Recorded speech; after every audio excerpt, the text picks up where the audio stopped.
The past century has seen numerous reported alien visits, but none has captivated human minds as much as the Roswell Incident. This alleged UFO crash near the American city of Roswell, New Mexico, has become one of the greatest mysteries in American history and has given rise to an entire subculture. Roswell, with a population of just over 45,000 people, even in the 2000s, was the site of this mysterious event. On July 4, 1947, William Brazel, a resident of Roswell, heard a loud explosion and a bright flash of light during a severe thunderstorm. The following morning, Brazel went in search of his sheep, which were likely frightened by the storm and scattered. On his search, he came across a vacant lot 7 miles from his pasture that was littered with strange debris. Before we go to solve this mystery, don't forget to click the subscribe button and turn on notifications. Now, you'll be the first to know about our new releases. Brazel initially believed that some kind of flying machine had crashed, but upon closer inspection, he realized that it wasn't a weather balloon. He had seen weather balloons before and was familiar with their appearance, but the wreckage he found was unlike anything he had seen before. There were parts made of a lightweight material that couldn't be torn and always returned to its original shape. The material was similar to foil, but it was indestructible. Among the strange finds were glass balls containing humanoid figures and symbols resembling Chinese hieroglyphs or Native American writing. Brazel returned home and sought advice from his neighbors. On their suggestion, he decided to turn the debris over to the local sheriff. The sheriff quickly realized the significance of the findings and notified the military. Meanwhile, Brazel also reported the incident on a local radio station. Air Force Colonel William Blanchard arrived on the scene, assessed the situation, and ordered the armed forces to release a statement in the local papers. The statement, dated July 8, 1947, read as follows. Roswell Army Air Force Base, New Mexico, July 8, 1947, morning. Numerous rumors regarding flying discs have been confirmed following the recovery of one of these discs by the reconnaissance section of the 509th Bomber Air Regiment, 8th Air Force, with the help of a local farmer and the county sheriff. The flying disc was found near a ranch on the outskirts of Roswell last week, but due to the lack of a telephone, it was not until several days later that the farmer was able to notify the sheriff, who then informed Major Jesse A. Marcel, Chief of Intelligence of the 509th Air Force. Immediate action was taken and the disc was taken to Roswell Air Force Base for preliminary inspection. It is strange to say the least, isn't it? The authors of the statement were military personnel and they should have been able to identify one of their lost vehicles in the wreckage of the flying disc. The reaction to such a report was not difficult to predict. On July 8, many American newspapers were filled with sensationalist headlines about the discovery of an alien spacecraft. The European press was not immune to the hype. However, General Roger Mason Ramey soon recanted, and on July 9, the Roswell Daily Record completely refuted the report that was published the day before. Was it a planned Independence Day hoax, simple negligence, or a clumsy attempt by the authorities to conceal something secretive? General Ramey's explanation was quite convincing. He claimed that a meteorological probe had crashed near the city of Roswell and that all talks about the crash of an alien spaceship subsided for a long time. William Brazel himself refused to give any information after communicating with the military. It is important to note that the events took place not in our time, but in the distant 1940s. At that time, the relationship between society and the authorities was fundamentally different. When the authorities said, "Relax, guys, it's just a weather balloon," most of the population simply moved on to another topic. To back up his words, General Ramey showed the wreckage to journalists. The military allowed them to closely examine, photograph, and even touch the parts of the aircraft. They were made of familiar materials, and there was nothing mysterious about them. However, experienced journalists suspected that the wreckage might have been tampered with, and they wanted to meet with Colonel Blanchard, who was responsible for publishing the first statement about the flying disc. Unfortunately, they were unable to do so as they were informed at the entrance to the Roswell Air Force Base that the commander was on leave. One of the most renowned documents supporting the ufological version of the Roswell incident is the report of FBI officer John Hoddle. Citing an Air Force informant, Hoddle describes a story that is very similar to Walter Haut's account. The report was made available on the FBI website in 2011 and quickly became one of the agency's most popular documents. If it were not for one episode, this whole story might have been forgotten. In the late 1970s, there was an interview with the Chief of Intelligence of the 509th Air Force, Major Jesse A. Marcel. The contents of the interview quickly became a sensation. If Major Marcel's words are to be believed, the official version is nothing more than a fabrication. All the photographs of the aircraft wreckage are fake. In fact, what Marcel saw matched the description given by Farmer William Brazel: non-breakable foil, unknown symbols, and elastic, super strong bars made of a light but incredibly strong material. Marcel noted that although he had seen meteorological probes on several occasions before, there was nothing in the wreckage he found that even remotely resembled the details of one. The reason for Major Marcel's silence for many years about what he saw can be explained by the fact that he was a military man and was duty-bound to keep his mouth shut. But what compelled the ordinary people to remain silent? After Marcel's interview, the sensational wheel was already in motion. To attract attention, it was enough to say "I saw it with my own eyes," as many residents of Roswell did.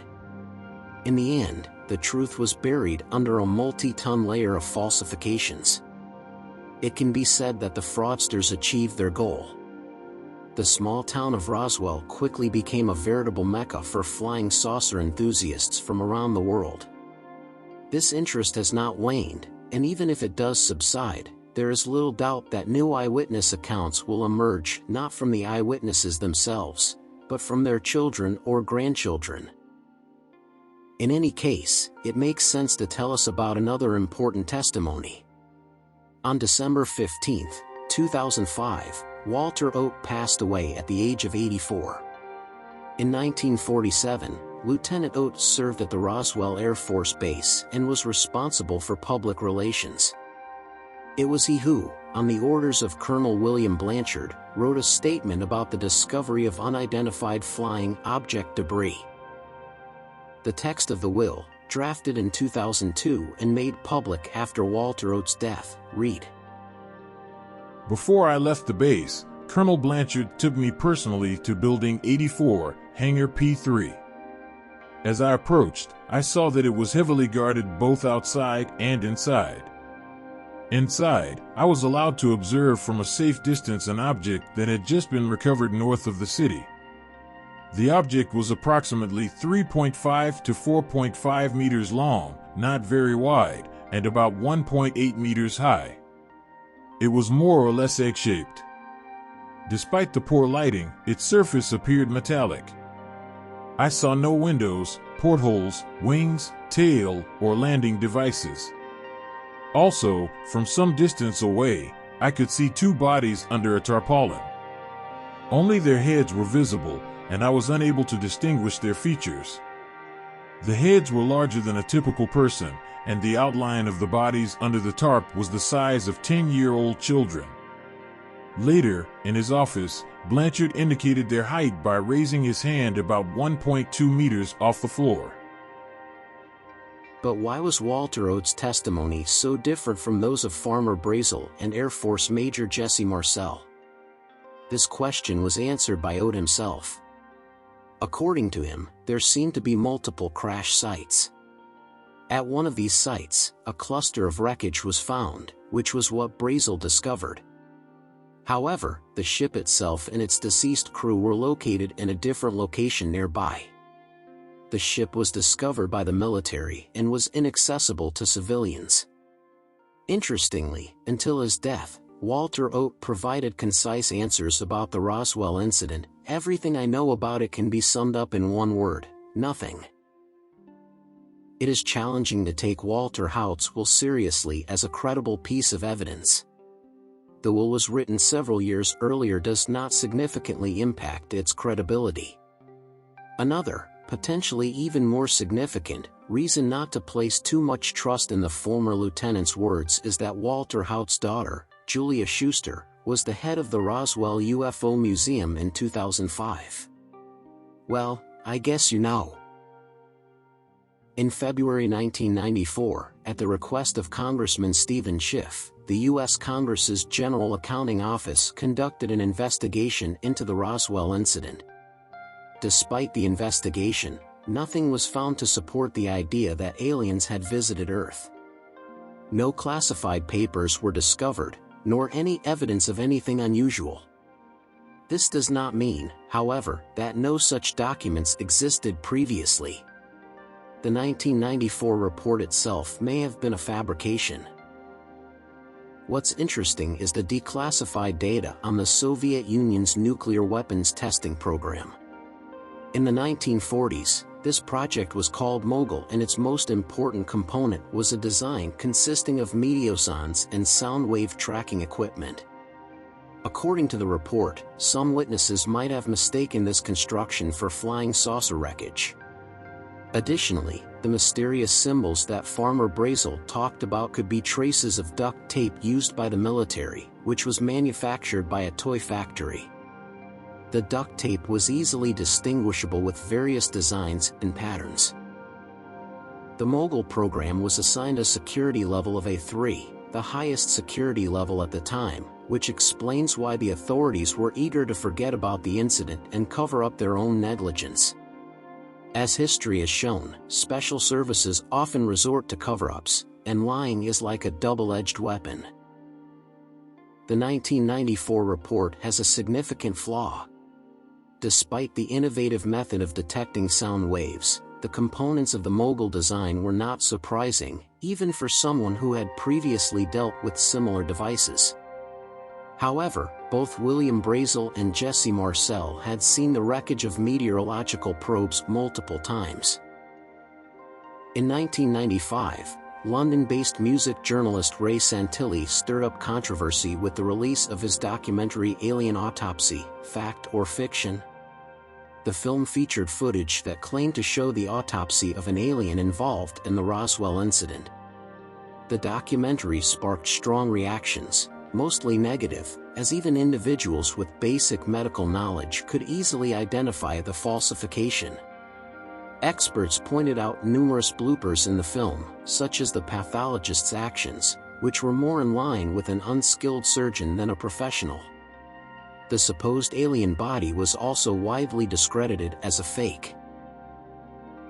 For someone encountering this topic for the first time, the mystery surrounding the Roswell incident may seem to have a clear and straightforward official explanation. However, upon closer examination, the truth appears less straightforward. Questions remain as to why the military initially mistook the wreckage of the balloon for a UFO, why the eyewitness accounts of the incident were so conflicting, and why the authorities reopened the investigation in 1994. If the Mogul project was simply a group of weather probes, it is difficult to understand why the incident has left behind so many unanswered questions. The views of many ufologists regarding the crash of an alleged alien ship are not considered reliable due to the lack of solid evidence supporting their claims. Can we trust the words of just a few eyewitnesses completely? The timing of the event, on the eve of the American holiday Independence Day, is also worth considering. However, it is unlikely that the incident was just a joke, given the attention it generated and the ongoing interest in the subject many decades later. In conclusion, there is no solid evidence that can definitively confirm or disprove any of the proposed theories. What do you think? What theory do you believe in? Share your opinions in the comments and don't forget to subscribe to our channel to stay updated.